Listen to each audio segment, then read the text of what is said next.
Alors je suis Charles Ragonce, je suis directeur de l'asset management chez Primonial REIM, en charge des équipes qui pilotent nos actifs sur l'ensemble des classes d'actifs, bureaux, santé, commerce et résidentiel.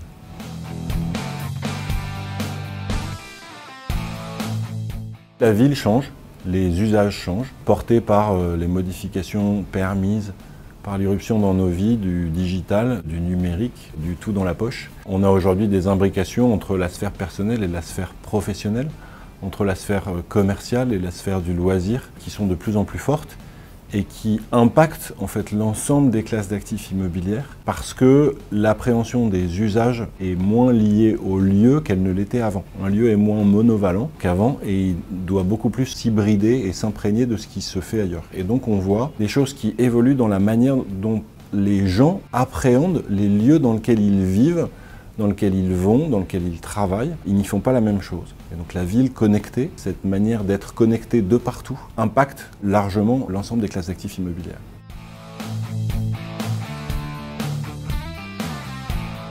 Aujourd'hui, il est nécessaire d'appréhender l'immeuble à travers le parcours de celui qui va vivre dans l'immeuble, le parcours dans l'immeuble, mais au-delà de l'immeuble, dans l'environnement, c'est-à-dire sur le chemin qui l'amène à l'immeuble et sur le chemin qu'il prend quand il en sort et quand il en part. C'est là où on a plus de connexion entre l'immeuble, qu'il soit de bureau, de commerce, de résidentiel, et la ville.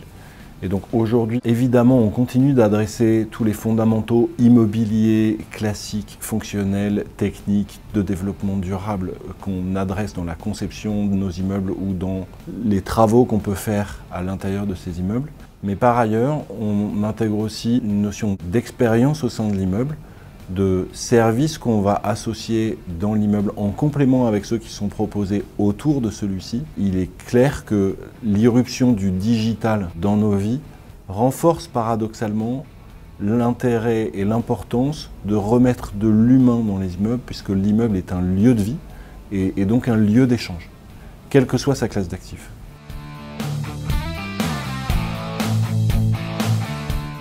Alors, en ce qui concerne le bureau, c'était une classe d'actifs qui a longtemps été une classe d'actifs qui était fermée sur elle-même, pas ouverte sur son environnement, parce que c'était l'univers fermé et confidentiel de l'entreprise qui pouvait y recevoir des visiteurs. L'entreprise aujourd'hui est un lieu qui est beaucoup plus ouvert, avec un dispositif d'échange qui doit permettre l'informel beaucoup plus qu'auparavant, mais néanmoins permettre l'efficacité au travail. Et donc nos immeubles de bureaux aujourd'hui sont des immeubles qu'on appréhende de manière beaucoup plus holistique et dynamique qu'auparavant. Au fur et à mesure de la journée, l'immeuble ne va pas avoir les mêmes flux. On peut avoir des commerces de pieds d'immeuble qui sont ouverts en dehors des heures d'ouverture sur l'extérieur de l'immeuble, mais qui servent aussi l'intérieur de l'immeuble de bureau pendant les heures d'ouverture de l'immeuble.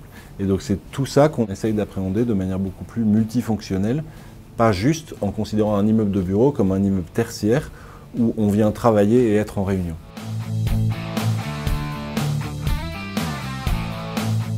Pour moi, l'immeuble de bureau dans la ville de demain est un immeuble connecté à son environnement, qui met l'humain au cœur de ses préoccupations et qui est un véritable levier pour la performance de l'entreprise.